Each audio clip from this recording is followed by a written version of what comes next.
Simplex triangle ആണെന്ന് നമുക്ക് കാണിക്കേണ്ടത്. നമുക്കറിയാം സിംപ്ലക്സിനെ നമ്മൾ എങ്ങനെയാണ് ഡിഫൈൻ ചെയ്തത്. സിംപ്ലക്സ് എന്ന് പറയുന്നത് x equal to summation i equal to 0 to k lambda i a i ആണ്. ലാംഡ എന്ന് പറയുന്നത് ഒരു നോൺ നെഗറ്റീവ് റിയൽ നമ്പറാണ്. എ ഐകളാണ് നമ്മുടെ ജോമെട്രിക്കലി ഇൻഡിപെൻഡൻ്റ് ആയിട്ടുള്ള പോയിൻറ്റ്സ്. അങ്ങനെയാണെങ്കിൽ ഈ എക്സിനെയാണ് നമ്മൾ എന്ത് വിളിക്കുക, സിംപ്ലക്സ് എന്ന് വിളിക്കുക. കെ സിംപ്ലക്സ് അല്ലേ. കെൻ്റെ വാല്യൂസിനനുസരിച്ച് നമുക്ക് കെ സിംപ്ലക്സുകൾ കിട്ടും. ഇതിനൊരു പ്രത്യേകതയുണ്ട്. സമ്മേഷൻ ലാംഡ ഐ എന്ന് പറയുന്നത് എന്തായിരിക്കും, 1 ആയിരിക്കും അല്ല. Summation i equal to 0 to k lambda i എന്ന് പറയുന്നത് 1 ആയിരിക്കും. നമുക്ക് കാണിക്കേണ്ടത് 2 സിംപ്ലക്സ് ഒരു ട്രയാങ്കിൾ ആണെന്നാണ്. 2 സിംപ്ലക്സ് എന്ന് പറയുമ്പോൾ എന്ത് വരും, കേക്ക് 2 എന്ന് വാല്യൂ വരും. നമ്മൾ അസ്യൂം ചെയ്യാണ് എക്സിൻ്റെ വാല്യൂ എന്ന് പറയുന്നത് A0 അല്ലാന്ന്. അങ്ങനെ അസ്യൂം ചെയ്ത് കഴിഞ്ഞാൽ നമുക്ക് എക്സിൻ്റെ വാല്യൂ നോക്കാം. കേക്ക് 2 ഇട്ട് കൊടുത്തു കഴിഞ്ഞാൽ എന്താ വരിക, summation i equal to 0 to 2 lambda i a i എന്ന് വരും അല്ലേ. ലാംഡ ഐ എ ഐ എന്ന് വരും. അതിനർത്ഥം എന്താ, lambda naught a naught plus lambda 1 A1 plus lambda 2 A2 എന്ന് വരും. ഇനി നമുക്കറിയാം സമ്മേഷൻ ലാംഡ ഐ എന്ന് പറയുന്നത് 1 ആണ്. ഇതിന് നമുക്ക് lambda naught plus lambda 1 plus lambda 2ൻ്റെ വാല്യൂ 1 ആണെന്ന് പറഞ്ഞൂടെ, പറയാൻ പറ്റും. ഇനി ലാംഡ 1 പ്ലസ് ലാംഡ 2നെ എനിക്ക് 1 മൈനസ് ലാംഡ നോട്ട് എന്ന് എഴുതാലോ, സംശയമൊന്നുമില്ലല്ലോ. 1 മൈനസ് ലാംഡ നോട്ട് എന്ന് എഴുതാം. അപ്പോൾ ഇനി ഞാൻ ഈ ടേംസിൻ്റെ കൂടെ 1 മൈനസ് ലാംഡ നോട്ടും 1 മൈനസ് ലാംഡ നോട്ട് മൾട്ടിപ്ലൈ ചെയ്യുകയും ഡിവൈഡ് ചെയ്യുകയും ചെയ്യാം. അപ്പോൾ എന്ത് സംഭവിക്കും, equal to lambda naught a naught plus നമ്മളിതാ ഈ 1 മൈനസ് ലാംഡ നോട്ടാണ് എയുടെയും മൾട്ടിപ്ലൈ ചെയ്യുകയും ഡിവൈഡ് ചെയ്യുകയും ചെയ്യുന്നത്. അപ്പോൾ 1 മൈനസ് ലാംഡ നോട്ടിനെ ഞാനിങ്ങനെ കോമൺ ആക്കി എടുക്കുന്നു. എന്നിട്ട് ഇതാ ഈ ടേംസിനെ ഏതാണ്, ഈ ടേംസ് ഏതാ, lambda 1 A1 by 1 minus lambda naught plus lambda 2 A2 divided by 1 minus lambda naught. നമ്മളിങ്ങനെ എഴുതി വെച്ചു. ഇനി നോക്കിയേ, 1 മൈനസ് ലാംഡ നോട്ട് എന്ന് പറയുന്നത് ലാംഡ 1 പ്ലസ് ലാംഡ 2 ആണ്. ഞാനിതിനെ ഒരു ടി എന്നുള്ളൊരു വാല്യൂ ആക്കിയിട്ട് മാറ്റാം. ഓക്കെ, ഈ വാല്യൂ എന്താണ്, ടി ആണ്. അപ്പോൾ lambda 1 plus lambda 2 equal to 1 minus lambda naught equal to t എന്ന് വന്നു. ഓക്കെ, ഇനി ഇതാ, അപ്പോൾ ഈ 1 മൈനസ് ലാംഡ നോട്ടിനെ എനിക്ക് ടി എന്ന് വെച്ച് റീപ്ലേസ് ചെയ്യാമല്ലോ. അപ്പോൾ ഡിനോമിനേറ്ററിലുള്ള 1 മൈനസ് ലാംഡ നോട്ടിൽ ഞാൻ ടി എന്ന് വെച്ച് റീപ്ലേസ് ചെയ്യാം. അപ്പോൾ നമുക്കിതിനെ ടി എന്ന് വെച്ച് റീപ്ലേസ് ചെയ്യാം.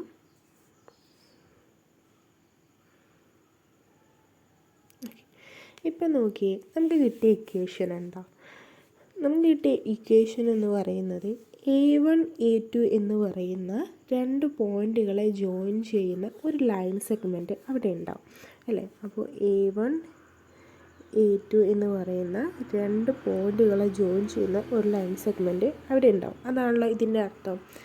ഇനി ഇതിൻ്റെ മുഴുവനായിട്ടുള്ള മീനിങ് എന്താ, ഇതിൻ്റെ ഇടയിലുള്ള ഈ 2 പോയിൻറ്റുകളുടെ ഇടയിലുള്ള ഏതെങ്കിലും പോയിൻറ്റുകളൊക്കെ നമ്മൾ എടുക്കുകയാണെങ്കിൽ അവർ തമ്മിൽ ജോയിൻ ചെയ്യുന്ന ഒരു സ്ട്രെയിറ്റ് ലൈന് A0 ഉണ്ടാവും അല്ലേ, A0. അതാണല്ലോ ഇതിൻ്റെ മീനിങ് എന്ന് പറയുന്നത്. അങ്ങനെ ഈ A1ൻ്റെ A2ൻ്റെ ഇടയിലുള്ള ഏത് പോയിൻറ്റ് നമ്മൾ എടുത്താലും ഇത് പോസിബിളാണ്. അപ്പോൾ ഈ പോയിൻ്റ് എടുത്താൽ പോസിബിളാണ്, ഇവിടെയുള്ള ഈ പോയിൻ്റ് എടുത്താൽ പോസിബിളാണ്, ഈ പോയിൻ്റ് എടുത്താൽ പോസിബിളാണ്. അങ്ങനെ നമ്മളിങ്ങനെ വരക്കുമ്പോൾ ഇതിലുള്ള ഏത് പോയിൻ്റ് എടുത്തു കഴിഞ്ഞാലും ഇതേപോലെ വരക്കാം. അപ്പോൾ നോക്കിയേ, നമുക്കിപ്പോൾ എന്താ കിട്ടിയേ, ഇതിങ്ങനെ മുഴുവനായിട്ട് കവറാവും അല്ലേ.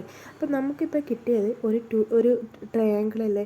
നമ്മൾ 2 സിംപ്ലക്സ് കേക്ക് 2 എന്ന വാല്യൂ ഇട്ട് കൊടുത്തപ്പോൾ നമുക്ക് എന്ത് കിട്ടി, ഒരു ട്രയാങ്കിൾ കിട്ടി. ഇനി ഈ രൂപത്തിലല്ലാതെ നമുക്ക് പറയാൻ പറ്റും. എങ്ങനെയാണെന്നറിയാം, നമുക്കറിയാം നമ്മുടെ 2 സിംപ്ലക്സുകളൊക്കെ, നമ്മുടെ സിംപ്ലക്സുകളൊക്കെ എന്താണ്, കോൺവെക്സ് ആണെന്നുള്ള കാര്യം നമുക്കറിയാം അല്ലേ. കോൺവെക്സ് ആകുമ്പോൾ എന്താ സംഭവിക്കുക,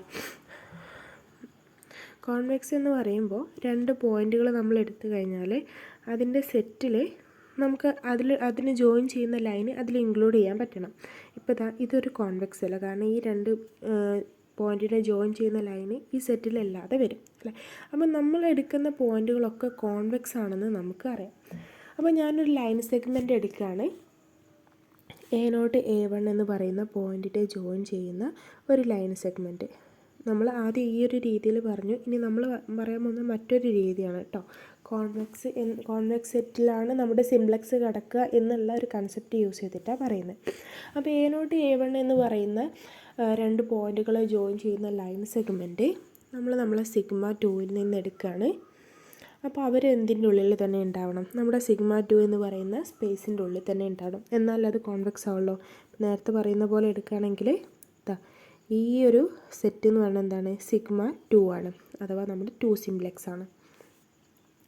അപ്പോൾ ഞാനിനി ആർബിട്രറി ആയിട്ട് ഇതിൻ്റെ ഉള്ളിൽ നിന്ന് ഏതെങ്കിലും ഒരു പോയിൻ്റ് എടുക്കുക, എക്സ് എന്ന് പറയുന്ന ഒരു പോയിൻ്റ് എടുക്കുക. ആ പോയിൻ്റ് എവിടെ തന്നെ ഉണ്ടാവും, നമ്മുടെ സിഗ്മ 2ൽ തന്നെ ഉണ്ടാവില്ല, കൺഫ്യൂഷനൊന്നും ഇല്ലല്ലോ, ഇല്ല. അപ്പോൾ ആ പോയിൻറ്റും സിഗ്മ 2ൽ തന്നെ ഉണ്ടാവും. ഇനി ഞാൻ വേറൊരു പോയിൻ്റ് എടുക്കുകയാണ് A2, സിഗ്മ 2ലുള്ള വേറൊരു പോയിൻ്റ് ഞാൻ എടുക്കുകയാണ് A2.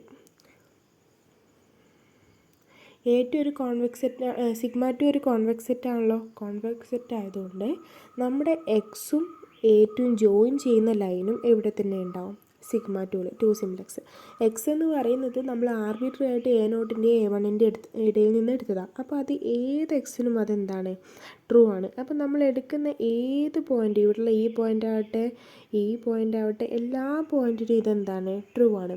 അതും ഈ A2 ആയിട്ട് ജോയിൻ ചെയ്യുന്ന ലൈൻ എവിടെ തന്നെ ഉണ്ടാവും, നമ്മുടെ കോൺവെക്സ് സെറ്റായിട്ടുള്ള സിഗ്മ 2ൽ തന്നെ ഉണ്ടാവും.